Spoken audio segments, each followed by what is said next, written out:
In this tutorial, we'll show you how to download and install the HIPAA Claim Status Responder. Visit the HIPAA Suite website and sign into your account to start the process.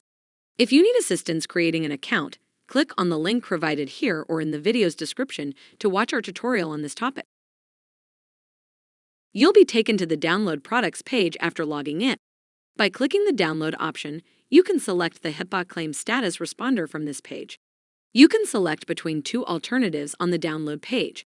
The software is available in two versions, a 32-bit or 64-bit. Please choose the option that best suits you based on the system requirements listed here.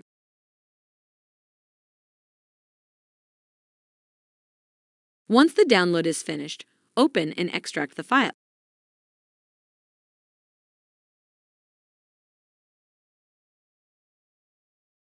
Click on Next. I agree. Everyone. Next. And close. On the registration form window, click Try.